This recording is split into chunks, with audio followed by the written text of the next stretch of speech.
네, 안녕하세요. 강산입니다. 자, 14강은 주어진 문장의 위치를 파악하는 유형인데요. 13강의 문장의 순서, 우리 배열하는 거랑 조금은 비슷한 그런 전략을 이용하시면 됩니다.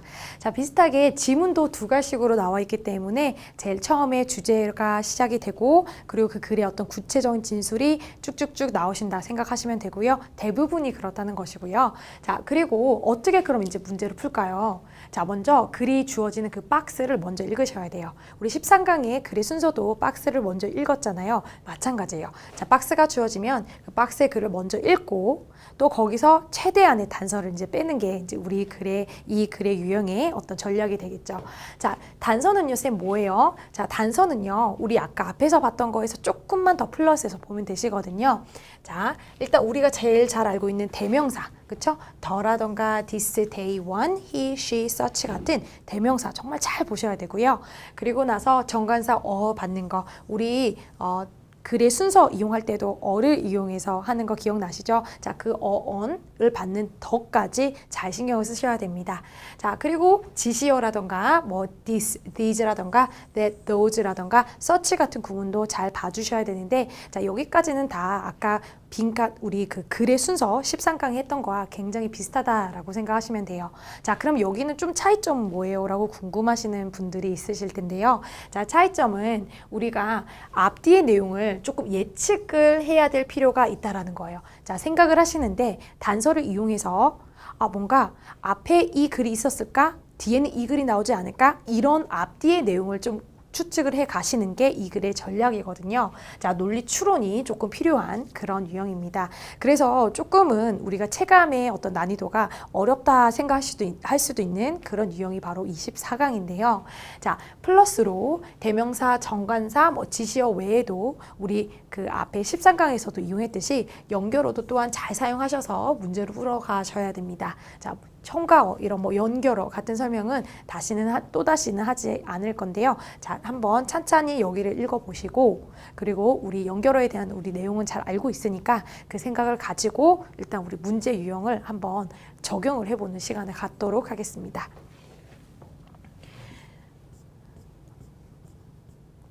자, 2019년 3월 38번의 문제였는데요. 자, 먼저 어떻게 한다고요? 주어진 문장, 박스의 글을 먼저 읽고 여기서 단서를 찾아낸다. 그쵸? 그럼 단서를 찾아냈으면 뭘 한다? 앞뒤의 논리, 유기적인 그 관계를 한번 추론해 본다까지 말씀을 드렸었죠. 자, 그럼 박스를 한번 읽어보도록 하겠습니다.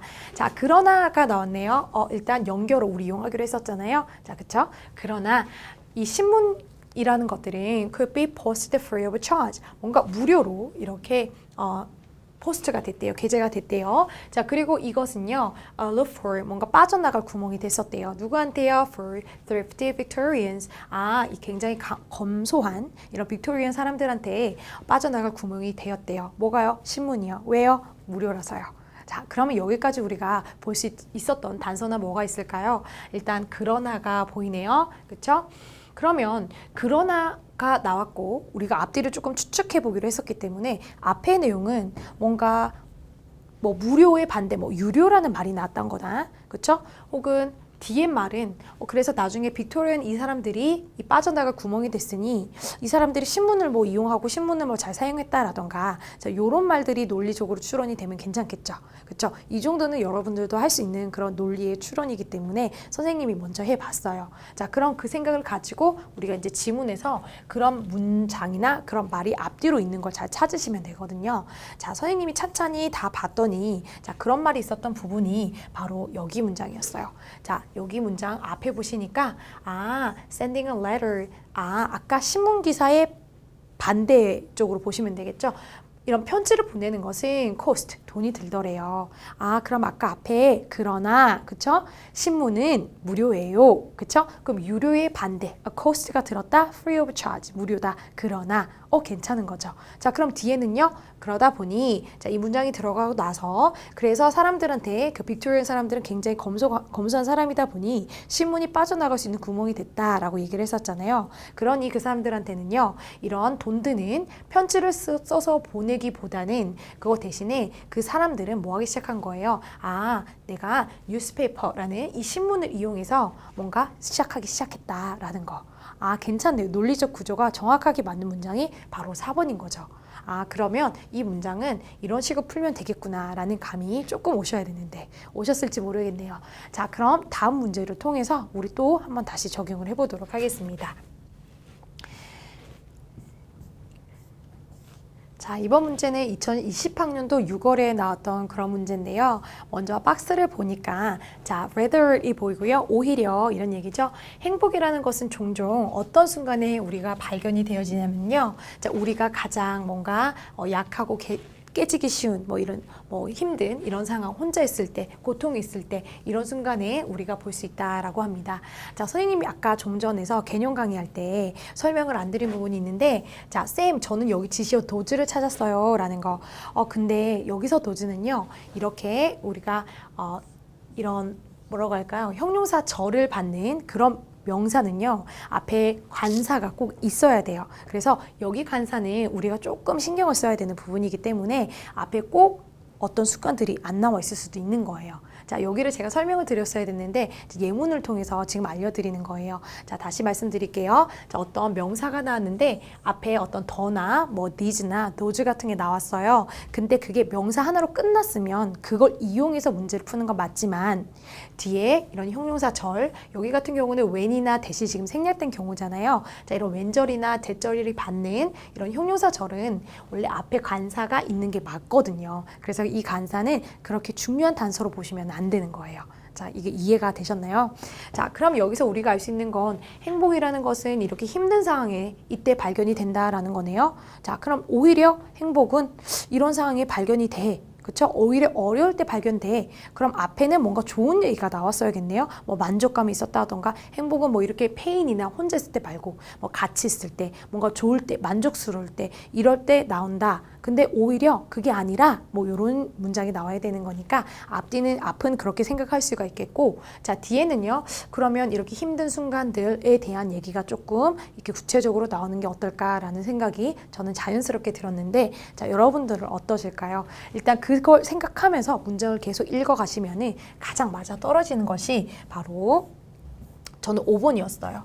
자, 5번 같은 경우에 보시니까 앞에 그 rather에 받는, 그쵸? 뭔가 이런 고통의 순간들, 그런 거에 어떤 rather, 오히려니까 좀 반대 의미인 어떤 만족감이라던가, 여기 보시니까 안락감이라던가, 그쵸? 이런 만족감들, 이런 것들이 행복이랑 이제 연결해서 나오는 일단 키워드들이 보였고요. 자, 그래서 오히려 행복은 그럴 때보다 고통스럽고 혼자 있을 때 그때 느끼는 거예요. 라고 하면서 행복은 바로 거기 있어요. there. 거기가 어디예요? 아까 되게 힘들고 혼자 있을 때 되게 내가 약하기 쉬운 그럴 때 온다. 이 대열이 바로 우리 앞에서 박스에서 봤던 그 대열이구나. 이래서 지시어를 잘 봐야 된다는 거고요. 자, 그리고 그 순간은요. On the edge of these experiences. 그러면 우리가 지금 these experiences는 지금 무슨 형용사 절이라던가 지금 그걸 받는 그런 명사가 아니기 때문에 여기 지시어 these 여기는 잘 보는 게 맞아요. 여기서는 이 지시어를 이용하는 게 맞거든요. 그러면 이 행복한 순간들이 어디 있느냐? 그쵸? 이 순간들이 어디 있죠? 아까 박스에서 어떤 얘기 했었어요? those experiences, those moments 라는 거 얘기했었잖아요. 이러한 순간들, 어떤 순간들? 혼자 있고 힘든 그런 순간들. 그러면 그 힘든 순간, 그 on the edge, 그 끝 부분에서, 그쵸? 가장 자리에서 거기서 행복이라는 건 바로 거기 있어요 라는 얘기.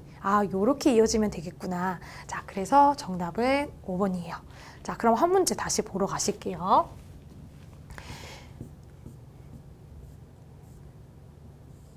자, 요번 문제는 2019년도 7월 39번 문제였습니다. 자, 여기서 우리가 박스를 먼저 읽고 단서를 찾아가서 앞뒤에 어떤 논리를 우리가 찾아보자 라고 얘기를 했었죠. 자, 박스에 보니까 grazing animals라는 얘기가 나오고요. 풀을 뜯어먹는 그런 동물들이에요. 그런 동물들은 어떤 다른 종류의 어떤 적응 기제를 가지고 있대요. 자, 근데 그런 적응 기제는요. 이러한 deterrent, 뭔가 방해물을 극복할 수 있는 적응 기제를 가지고 있다고 합니다. 그러면 여기서 these deterrent의 이 did는 우리가 알고 있는 그 단서가 맞는 거죠. 다시 한번 설명드리지만 여기 did의 명사로 끝난 이 지시어는 우리가 사용할 수 있는 단서예요. 다만 뒤에 형용사 절이 받는 그 지시어는 형용사 절 때문에 받아야 되는 지시어이기 때문에 이용해서는 안 된다라고 말씀을 드렸고요. 자, 그러면 이 방해물들이 앞에 있었어야겠죠. 그렇죠? 그래서 그 방해물들을 받는 these deterrent가 뒤에 떠야 되고, 그럼 그 뒤에 얘기는 이런 적응 기제가 무엇인지에 대한 설명이 나오겠네요. 여기까지 따라오셨죠? 자, 그러면 우리 그 문장, 어떤 앞뒤의 논리가 그렇게 맞아 떨어지는 분이 제가 봤더니 4번이었어요. 4번 같은 경우에 보시니까 자, 앞에 어떤 얘기가 나왔었냐면 that make it difficult for animals. 자, 동물들을 굉장히 어렵게 하는 것이 무엇이었냐면요. 이런 어떤 세포벽이었대요. 자, 뭐가요? 이 잡초라는 거, 이 풀이라는 것이 굉장히 단단한 물질을 가지고 있는데 그 물질은 뭘 가지고 있다고요? 세포벽을 가지고 있고 그 세포벽은 동물들한테 굉장히 어렵게 만드는 무언가가 있더라. 그럼 이 무언가 어렵게 만드는 것, 이것이 뭐죠? 즉, 이 세포벽이라는 거죠. 이 세포벽을 받는 것이 바로 무엇이에요? 우리 박스에 있었던 these deterrent라는 이런 방해물들, 동물이 뭔가 이렇게 씹는 동물들이 뭔가 굉장히 어렵게 하는 그런 것. 그것이 뭐다? 바로 이 세포벽이구나. 자, 그럼 뒤에 문장을 봐서 자, 적응 기제에 대한 설명이 정말 나왔을까? 봤더니 그러니까 이런 많은 grazers들은 아까 grazing animals의 paraphrasing 한 부분이라고 생각하시면 되거든요.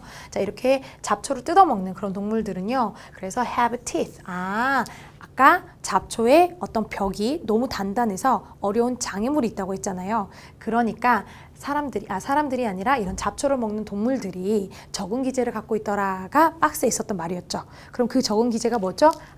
바로 이구나. 자, 이 이를 통해서 그 딱딱한 그 세포벽을 이렇게 grinding, 이렇게 잘 씹을 수 있는 그게 바로 동물의 적응 기제이구나라고 이렇게 연결이 되시는 거예요. 그래서 정답은 4번이었어요. 자, 그럼 한 문제만 우리 더 보시고 마무리해 보도록 하겠습니다. 자, 이번 문제는 2018학년도 6월 모의고사였고요. 계속해서 박스를 먼저 보시도록 할게요. 자, 인간은요, 이 예술을 찾았어요 라고 해석을 하셨으면 뭔가 굉장히 어려웠을 거예요. 왜? 아트라는 거요. 예술로 많이 알고 있지만 또 다른 뜻이 하나 더 있죠. 뭐였죠? 그렇죠. 기술, 기교, 테크닉이라는 뜻도 있거든요. 자, 그러면 이 기술을 발견했는데 자, 엄청 오래전에 발견했고요. 자, 그리고 인간들은요, 이러한 여러 어떤 다양한 많은 그런 기구들을 뭔가 조금 더 쉽고 빠르게 하려고 발명을 했어요 라는 얘기가 나왔어요. 자, 그럼 잠깐만요. 우리가 앞뒤의 논리를 우리가 먼저 추론해 보자 라고 말씀을 드렸죠. 자, 그럼 앞에 나올 수 있는 표현은 뭐죠? 여기서 우리가 일단 알 수 있는 단서가 this art의 this니까 이 기교니까 이 기술, 그럼 어떤 기술이 앞에 나와야 되고, 그쵸? 인간이 사용할 수 있는 어떤 기술, 그 앞에 나와야 되는 내용은 이 기술이고요. 그리고 뒤에 나올 수 있는 내용은 뭐죠? 여러 가지 장치를 고안했으니까 어떤 그 장치들에 대한 어떤 구체적인 언급이 나와 있으면 좋겠다라고 생각하시면 되는 거죠. 자, 여기까지는 여러분들도 같이 할 수 있는 어느 정도 깊이 있지 않은 그냥 그런 논리 추론이에요. 자, 그럼 그런 생각을 가지고 글을 읽다 보면 가장 맞아떨어지는 부분이 저는 4번이었어요. 자, 4번에 보시니까 앞에서 뭐라고 얘기했었냐면 두 가지나 혹은 더 많은 이런 fibers, 어떤 섬유질들을 꼬아서 자, 형태를 만드는데 어떻게 만들어요? 그것은요. 어떤 실을 만들기 위해서 어떤 섬유 같은 것들을 모아가지고 꼬아서, 그쵸? 그래서 실을 만들어낸 거. 그게 기술이잖아요. 기교잖아요. 그쵸? 꼬아서 뭔가 만들어내는 행위. 그쵸? 그거. 트위스트 하는 그 능력. 그쵸? 그거를 앞에서는 뭐라고 했냐면 스피닝이라고 했었거든요. 이렇게 꼬아서 막 이렇게 스피닝 돌리는 거 얘기하는 거예요. 이게 바로 그 기술이구나 라고 생각을 했고요. 그리고 뒤에 가서요. 그 어떤 고대의 어떤 디스텝 앤 스핀들이 뭐예요? 옆에 밑에 나와 있죠. 실을 감는 막대와 추라는 거. 지금 이것이 바로 그 예요라고 얘기를 하고 있어요. 그러면 실을 감는 막대와 추가 바로 우리가 박스에서 얘기했었던 뭐였죠? 디바이스구나. 자, 그러면 아까 앞에서 있었던 그 기술, 그쵸? 그 기교를 이용해서 테크닉을 이용해서 테크닉이 뭐였죠? 스피닝, 그쵸? 실을 막 이렇게 꼬아서, 그쵸? 막 뭔가를 꼬아서 파이버를 꼬아서 실을 만들어내는 것, 그쵸? 그리고 그 기술을 발견했고, 그쵸? 그리고 이거를 또 다양한 어떤 기구들을 만들어냈고, 그 기구들이 어떤 얘가 뒤에 가서 뭐라고 했죠? 실을 감는 막대와 추다라고 이 뒤에서 얘기를 했으니까 정확하게 이 논리가 맞아 떨어지는 곳은 4번일 수밖에 없겠네요. 자, 이렇게 푸시는 거예요. 자, 여러분 조금 내가 논리 추론이 어렵다 뭐 이렇게 생각하실 수도 있겠지만 여러분 단서는요, 이런 문제 유형은 무조건 나와 있게 돼 있고 앞뒤가 논리 추론이 될 수 있는 그런 문장을 뽑아서 박스로 만들기 때문에 여러분 어느 정도 그냥 기초 정도의 논리적인 그런 실력으로도 충분히 논리가 추론이 가능하기 때문에 그걸 생각하시면서 글을 읽으면서 가장 비슷하게 부합해서 떨어지는 문장 거기를 찾으시면 그곳이 답입니다. 자, 그러니 여러분 그런 기술을 이용해서 그런 테크닉 이용해서 우리 조금 다 잘 적용하는 그런 연습 시간을 좀 더 많이 가졌으면 좋겠습니다. 자, 그럼 여기서 마무리하도록 하겠습니다.